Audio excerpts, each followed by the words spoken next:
entirely sure what to call this. I guess maybe a funny response, if you will, to this guy right here, Faithful Servants of Christ. His real name is John Cragen. He at one point in time had left the Ed Pfenninger Free Grace, No Prayer, No Repentance, whatever you want to call it.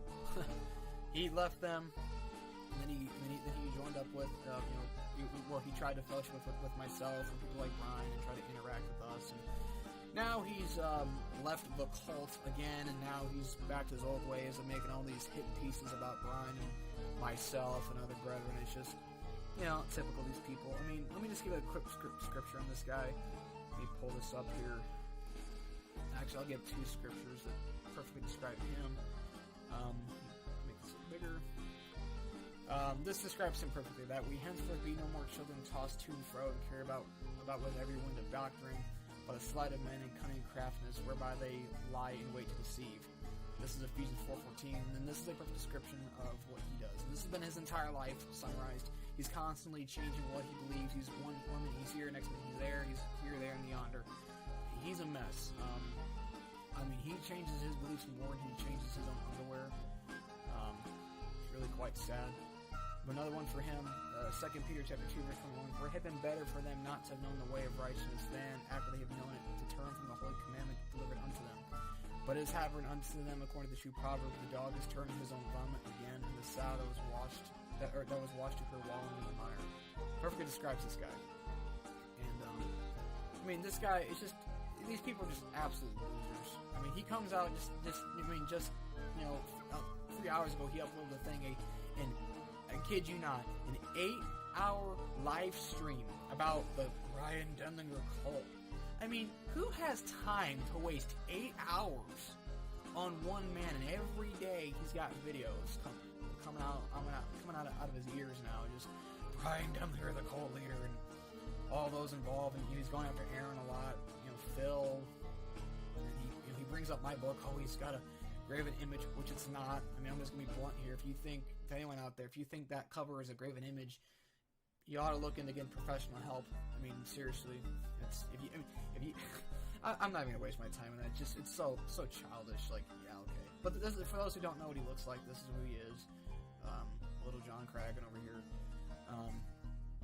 Just insane. And this guy just emulates everybody, that he comes across. Every little clique, I guess, if you will, that he goes to, he just says everything that they want to hear. But the reason why I'm even wasting time on this, normally I wouldn't even care. He's, so irrelevant, But he messaged me this morning, and with this here on Skype, I'll just show you this. I'm just going to show this one little message here. He says, at 11:35 this morning, he says, also, I would like the money back that you sent on PayPal. I had called him out, for being a fraud, because I'd seen that he was out there making videos about me and Brian. I called him out and said, you're a fake, But then, so his response was also today, also, I would like the money back that you sent, that I sent you on PayPal. If I'm not a lost heretic, then you shouldn't be taking money from lost people. So either I get my money back, or you are a hypocrite. Okay. By the way, I'm gonna point something out. That's the wrong usage of "your" there. So it's like using that. But this is the same thing these guys have tried doing to Brian. I know Max Bauer tried doing this. After he left the ministry, I donated. You give my money back. It's not how that works. 1 Corinthians chapter 13, verse 4. Charity suffereth long and is kind. Charity envieth not. Charity vaunteth not itself, is not puffed up, doth not behave itself unseemly, seeketh not her own, is easily not provoked, thinketh no evil, rejoiceth not in iniquity, but rejoiceth in the truth, beareth all things, believeth all things, hopeth all things, endureth all things. Okay, and if you want me to minimize this, you want a dictionary definition of charity. Number 4, alms, whatever is bestowed graciously on the poor for their relief. Number 5, liberality in gifts and services to promote public objects of utility, as to found and support Bible societies, missionary societies, and others. When you donate to someone a charitable giving, you're doing it because you want to be charitable. You're doing it out of the kindness of your heart, but when you do it, you don't do it with all these hidden caveats and fine print. Okay, make something very clear here, John, and everyone else out there. This is not a bank. You don't come here and give a down payment, if you will, and then after you decide you don't want to support my work anymore, and you say, I want to make a withdrawal, give my money back. That's not how donations work, first of all, okay? If you donate to me, and if you donate charitably for any reason, you do it with the assumption that you're not going to get any kickbacks. You know, it's the same spirit and logic that are in these in churchianity. That I give my weekly tithe, but then you can write off your taxes. Well, that's not being charitable. You're just getting the money back. You know, the whole point of a donation is you give it in hopes that, okay, it's going to help the person that you're giving, but you don't expect anything in return. That's the whole point of charity. Something that you don't understand, nor any of these guys understand. It's just, where's my money? Where's my money? So I'll make something very clear. And let me make something else here. So if you at one point in time support this ministry, or my work, or anyone else's ministry, whatever you want to say, right? Because people are going to go, oh, ministry, whatever, right? You donate to me, and then later on down the road, you decide not to support me. You don't magically get your money back. That's not how that works. Okay. So yeah, that's just how that works. So John, the only hypocrite here is you. But this is my one and only exception where I'm gonna do this. I'm actually gonna give him his money back. Okay? He donated me back in like September, I think what it was, and I'm not gonna release all his information. But you want to see how much you want to see what he's complaining about. You want to see that money. I want my money back. You want to see what he donated me. Okay, my donation received. He sent me a whopping $1. Wow, thank you so much, John. What would I do without you? I mean, wow, John. I mean, seriously, John. I mean, what kind of sick joke is this? You want $1? Fine. You know what? I'm gonna give you your $1. I'm gonna do it live on this video or something. I'm gonna give you your $1 back since apparently you just can't go on. I mean, it's obvious, brother. If he's complaining to me about $1, then he must really need that $1. So, I mean, it's just ridiculous. I mean, all I could say is just like, wow, $1. You know, after taxes, I can't even buy a Snickers bar with that. Not that I'd buy a Snickers bar, but I'm just, you get my point. But I'm serious though. Where's my money? Where's my money? What a moron. So, let me go here. So, John, just to make you happy, I know you're gonna keep making videos about myself and Brian, whatever. But here's your $1 back. Okay, I'm not gonna refund it. I'm just gonna donate you $1 instead. So there you go, $1. Okay. So I sent him his $1. There you go. There's your donation back, John. Here's your $1 for you. I hope you can get on with life now. I mean, this is like I said. I mean, just these guys are such losers. I mean, who in their right mind spends 8 hours on one man? Or, I mean, it's a joke, and does it every single day. And John, John, you're such a hypocrite. I mean, if you scroll down, you go through some of his videos, and again, all his videos are just, it's a bunch of emulated stuff that he himself never learned. It just he got from everyone else. You know, I thought this was funny. You know, he has a Patreon page. I don't know who in the world will be paying for that.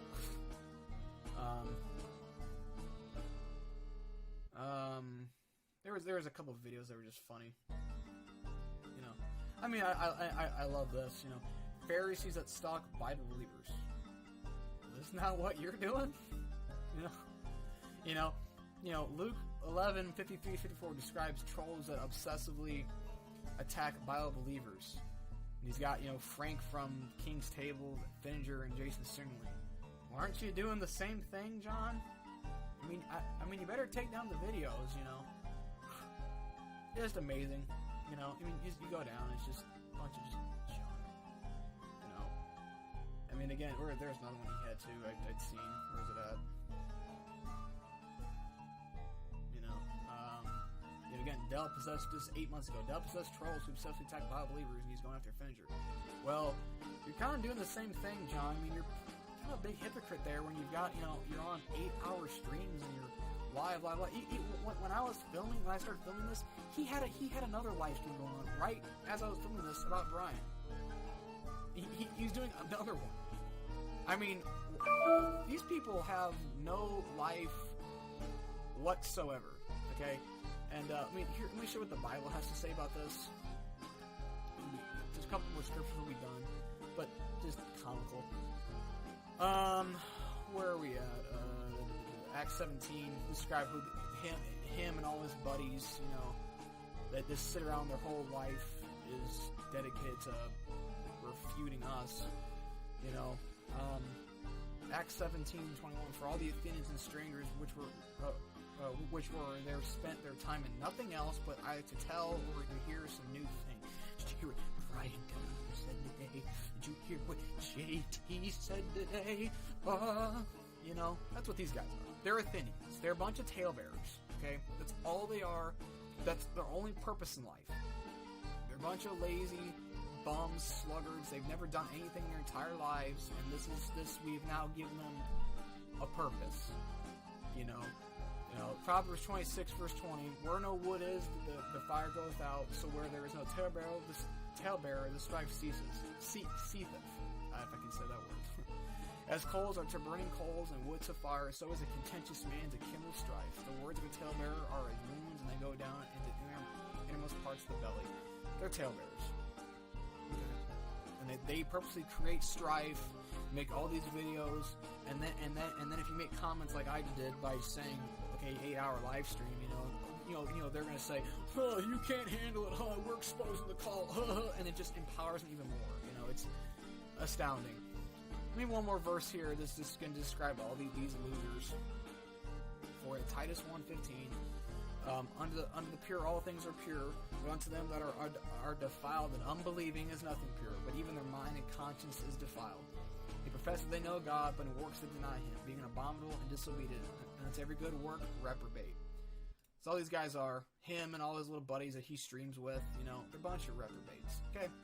Their whole purpose in life, that's their whole thing, is just, it's really quite sad. These people deserve everything they get. When you know, instead of just going off doing their own thing, they can hate me or Brian or anyone else for that matter. That's their business. I can't stop them from doing that, obviously. They're allowed to, they're entitled to have their opinions. Okay, do your own work, do your own thing, but no, their ministries, you know, is just dedicated to exposing the same guy every day, over and over, and sometimes doing it for 8. I mean, like I said, who in their right mind has 8 hours to waste on one man?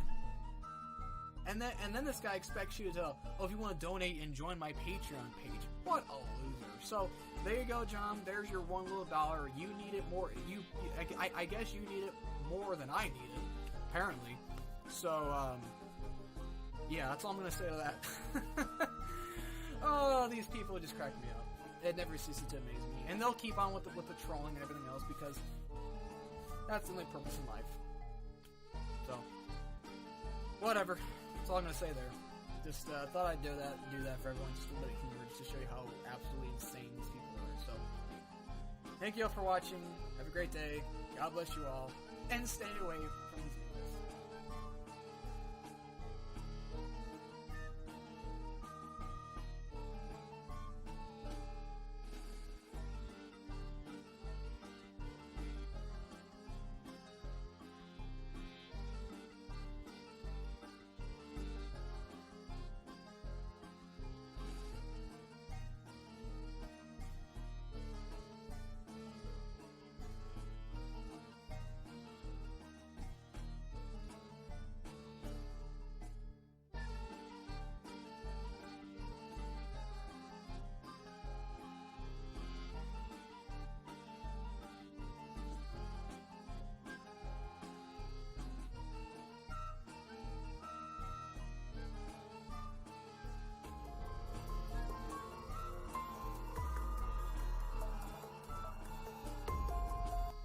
This is the mission which Pope Francis gave us when he confirmed the Universal Apostolic Preferences.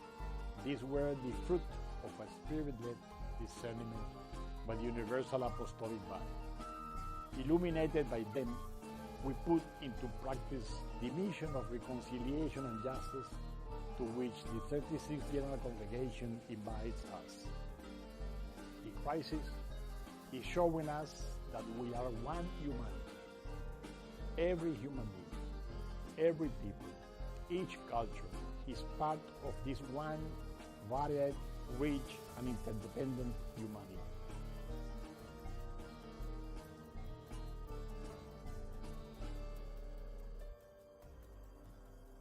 It is showing us that there is no difference in age, race, religion, or social status when we are one humanity.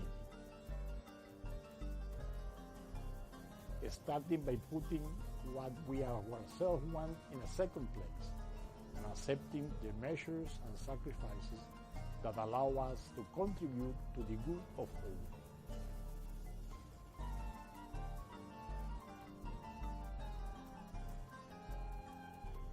God is a tricky word because of which God are we talking about?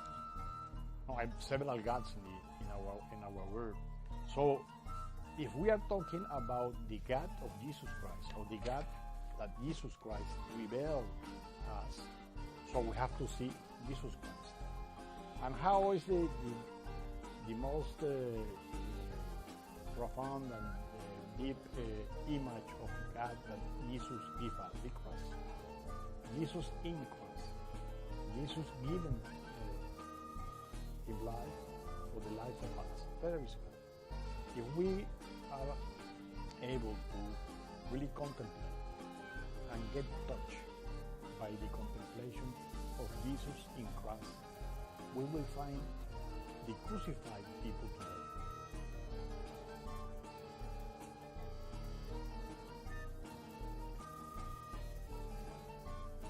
Crucified of this moment of the pandemic and the injustice of the world. And we will find God. That is there. God is asking us to do something, to give our life, so that people can have life. Thank you.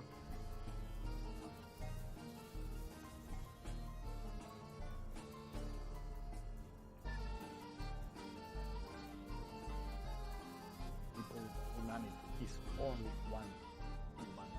All of us are loved by God.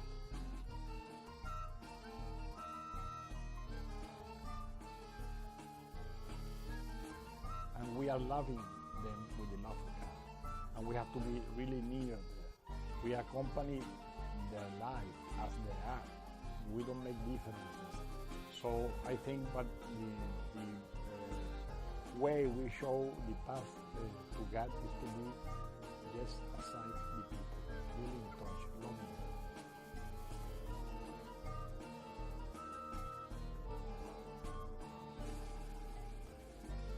Do you have suggestions to help us turn this crisis into permanent, not temporary and reactionary changes?